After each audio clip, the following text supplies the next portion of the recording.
Meus irmãos, é um prazer muito grande estar com vocês mais uma vez para trazer uma palavra que está em Isaías 41, 10 a 13.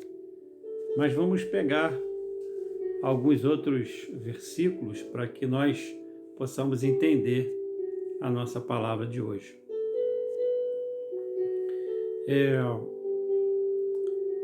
E a palavra que eu tenho para vocês é que por tudo que a gente está passando, eu queria trabalhar em cima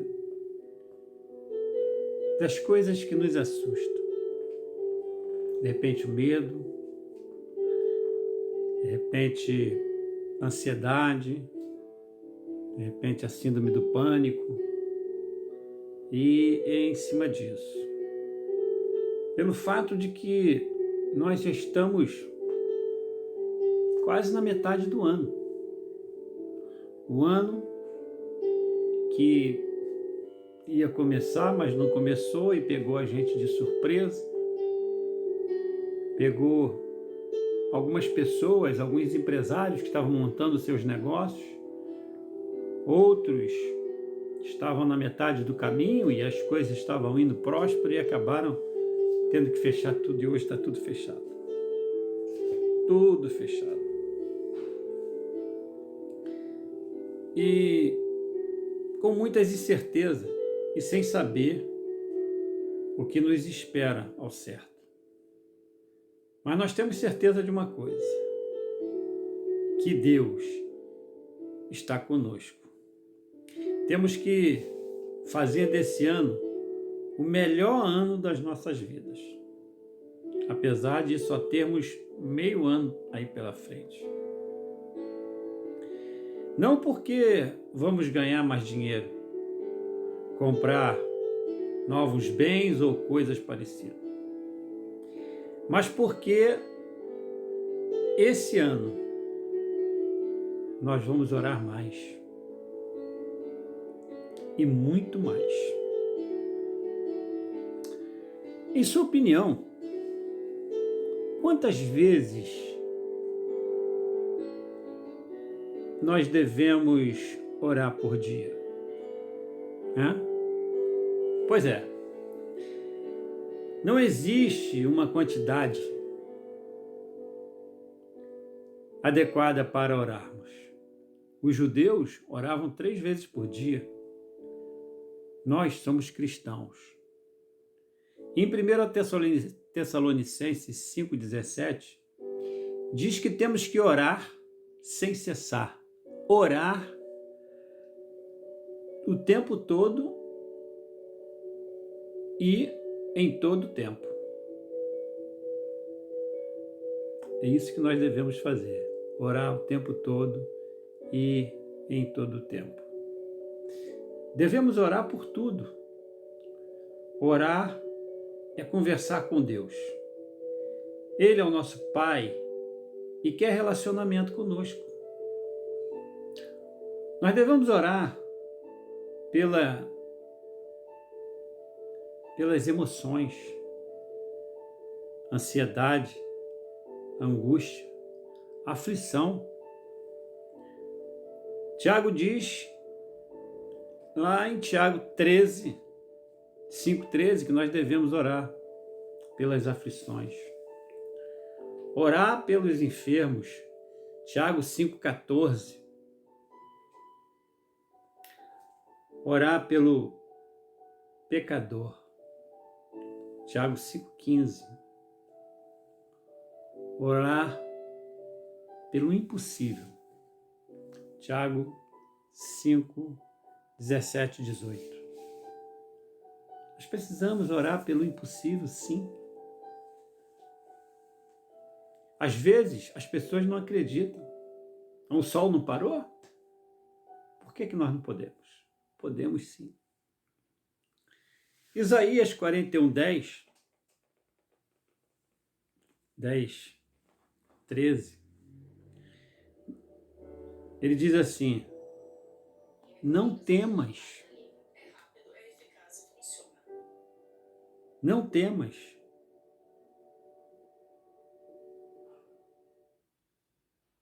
Não tenha medo, porque eu sou contigo. Não te assombres, porque sou teu Deus. O teu Deus, eu te fortaleço e te ajudo. E te sustento com a minha destra fiel. Versículo 13, porque eu, o Senhor teu Deus, te tomo pela mão direita, te digo, não temas, que eu te ajudo. Isaías 43, 1, 2. Agora, assim diz o Senhor, que te criou, ó Jacó, te formou, ó Israel. Não temas, porque eu te remi. Chamei-te pelo teu nome. Porque quando passares pelas águas, serei contigo.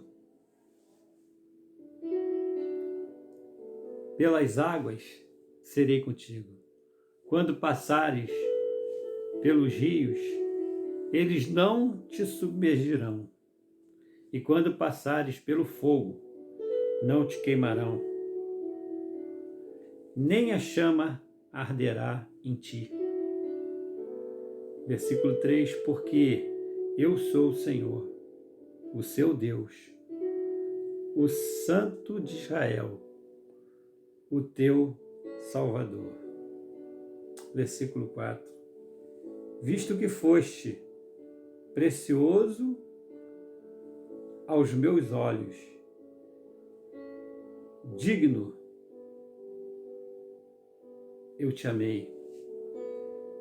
Versículo 5, não tenhas medo, porque eu sou contigo.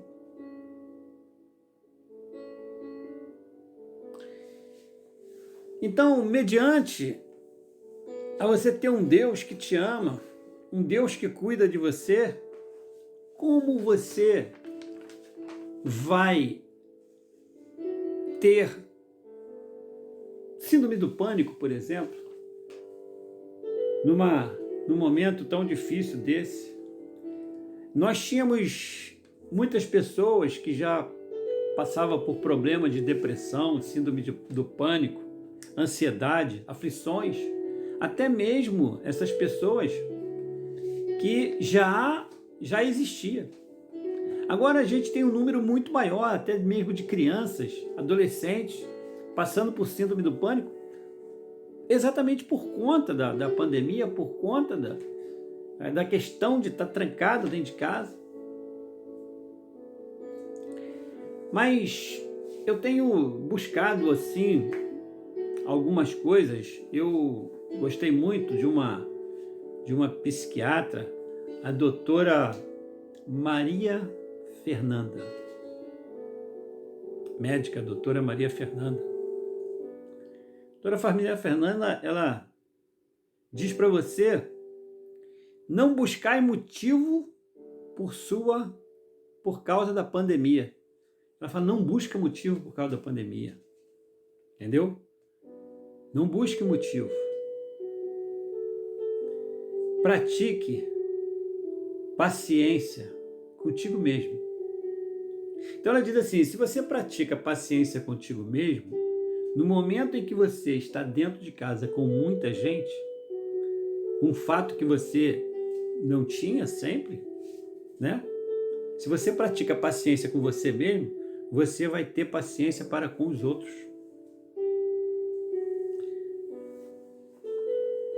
O fato de você estar dentro de casa, olha só que coisa interessante. Você está dentro de casa. Pense nas pessoas que estão no hospital e que querem estar dentro de casa. Eu tenho certeza que todas aquelas pessoas que estão internadas, que estão no hospital com o próprio coronavírus e até mesmo os enfermeiros, os médicos, a direção, o pessoal da faxina, eles estão querendo estar onde você está. Todos eles estão querendo estar dentro de casa. Os policiais, os bombeiros, eu mesmo fiquei triste agora, perdi um grande amigo meu da minha turma, bombeiro.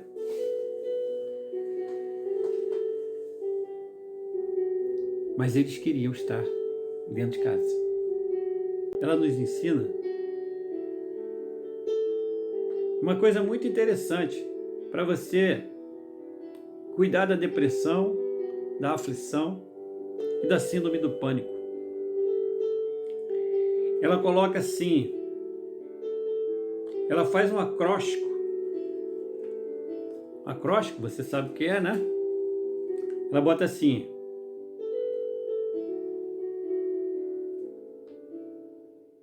acalme-se. Ela faz A-C-A-L-M-E-S-E.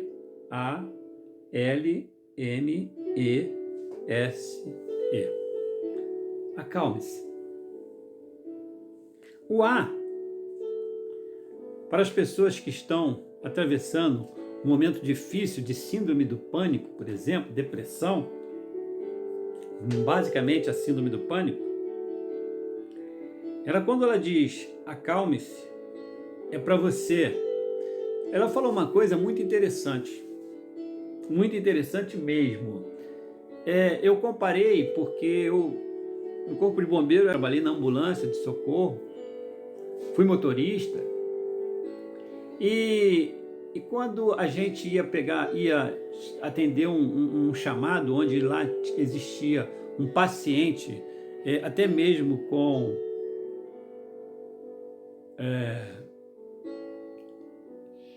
epilepsia, quando nós chegávamos no local, aquele paciente às vezes já estava se recuperando. Por quê? Porque a crise de epilepsia é mais ou menos, mal comparando, estou comparando as doenças, né? Vou comparar o tempo de reação da doença. Uma síndrome do pânico, ele tem uma crise que ela leva aproximadamente 10 minutos. E nesses 10 minutos é uma coisa muito interessante, porque a pessoa, quando ele começa a ter a crise, ela tem vontade de sair daquele lugar. E o pior, ela nunca mais quer voltar naquele lugar, porque ela acha que a crise dela foi por causa daquele lugar. Não, ela teve simplesmente a crise porque ela tem a crise. Agora, se ela tivesse ficado naquele lugar, a crise ia passar. Naqueles 10 minutos, a crise ali ia passar e depois ela voltaria ali tranquilamente, mas normalmente não volta. Então ela diz para você aceitar a sua ansiedade. Tem uma duração e vai passar. É um tempo curto. Então a letra A, é aceitar a sua crise. A letra C é contemplar as coisas à sua volta. Por exemplo, você está numa crise, tem muita gente, aquela coisa, e você está apavorado, então você precisa, de repente, se as pessoas te incomodam na crise, você não olhe para as pessoas, você contempla as outras coisas, de repente você olhando para longe, você olhando para as outras coisas, você, por exemplo, começa a contar o número de azulejo que tem na parede, ou quantas pessoas passaram, ou se tem um lugar que passa carros, quantos carros estão passando, e você começa a contar aquilo, o tempo vai passando, mas você contemplar as coisas que estão acontecendo à sua volta. Deixa acontecer o que tiver que acontecer, mas não saia dali. Fique ali, porque ali é o lugar mais seguro para você. Né? Então o A, o C e o A. O outro A, já com a sua ansiedade, não fuja dali. Haja com a sua ansiedade. Haja com a sua ansiedade. Não fuja dali. entendeu? Você vai agir as coisas, você vai olhar, você vai, entendeu? O L é respiração. Normalmente as pessoas que estão com a síndrome do pânico, elas começam a respirar muito forte. Então, respira e solte. Essa respiração vai parar lá no seu umbigo. Suavemente, com calma. Mantenha os passos anteriores. O M é manter os passos anteriores. Ou seja, o que você fez lá atrás. Você contou, você respirou e você ficou no lugar. O M, examine isso e vai passar.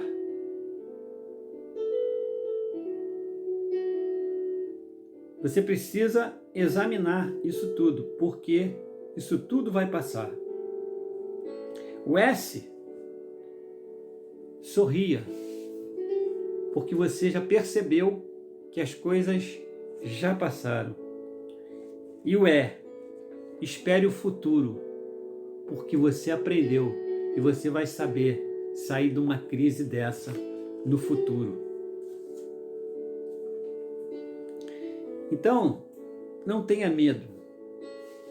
Assim diz Deus, porque eu sou contigo.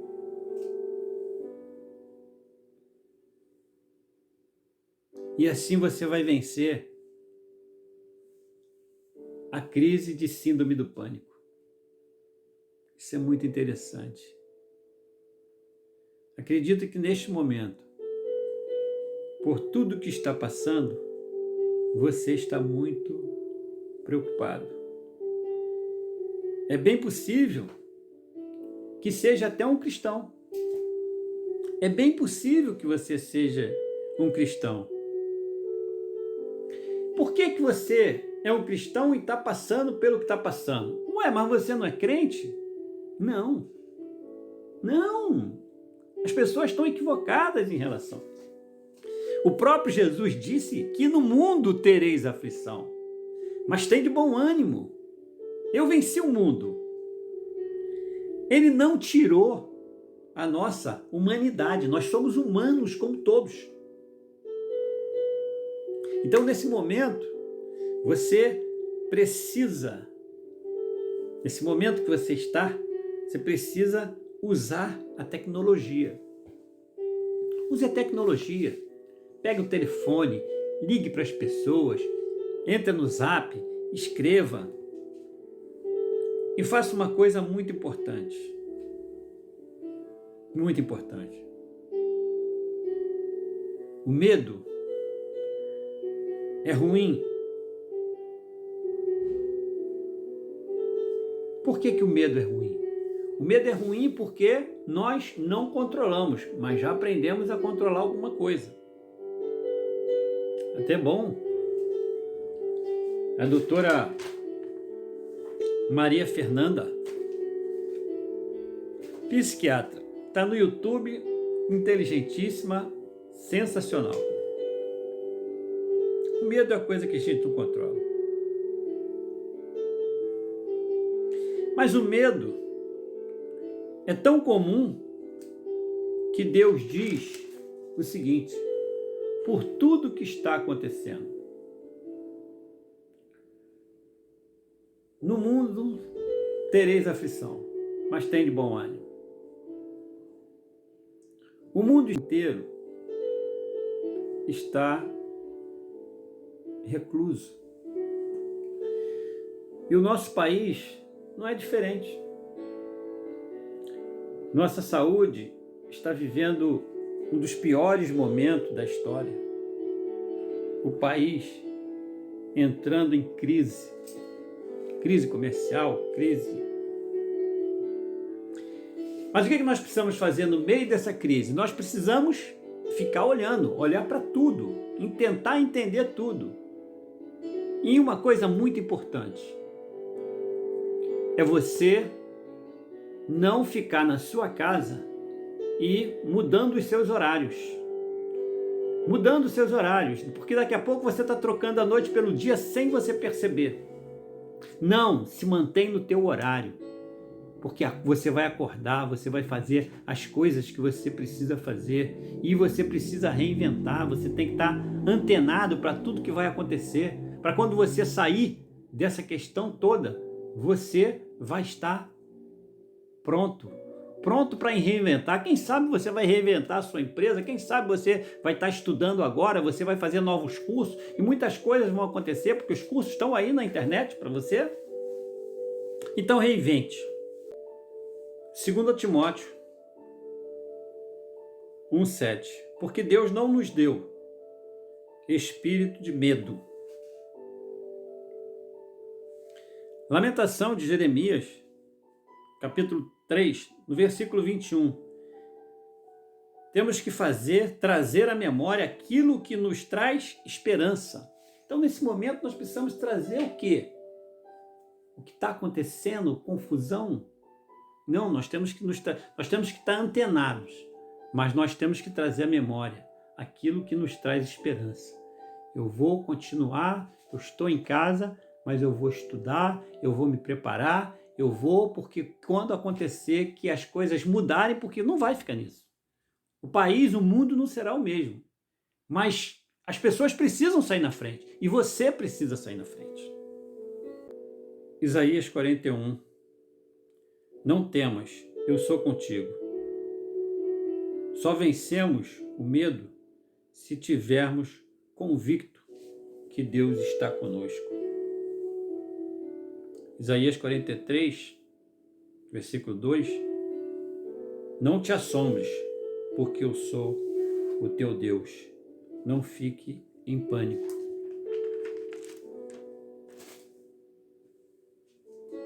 Em que você confia?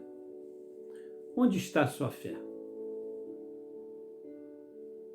Versículo 10. Te fortaleço, te ajudo.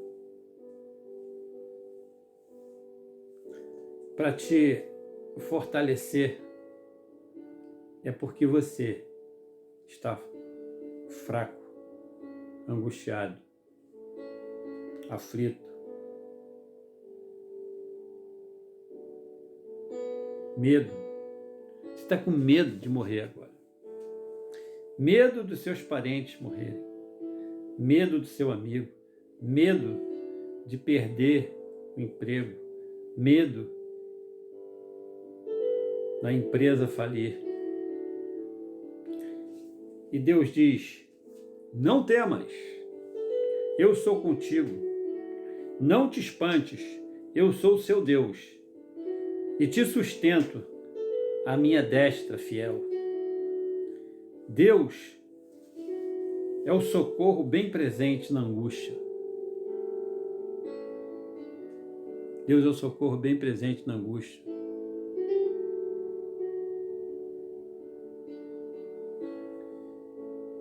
Deus é o socorro tão presente que Ele deu o único filho dele para morrer por mim e por você.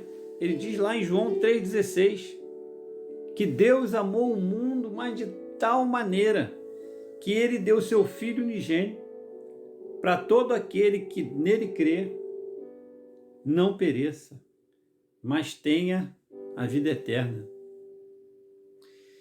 E nesse momento que Ele dá o seu Filho e você recebe o Filho de Deus como seu único, suficiente Salvador, você deixa de ser criatura de Deus para ser filho de Deus. E se você é filho de Deus, você é herdeiro do trono da glória de Deus. Aí não importa, porque eu sei que o meu Salvador vive.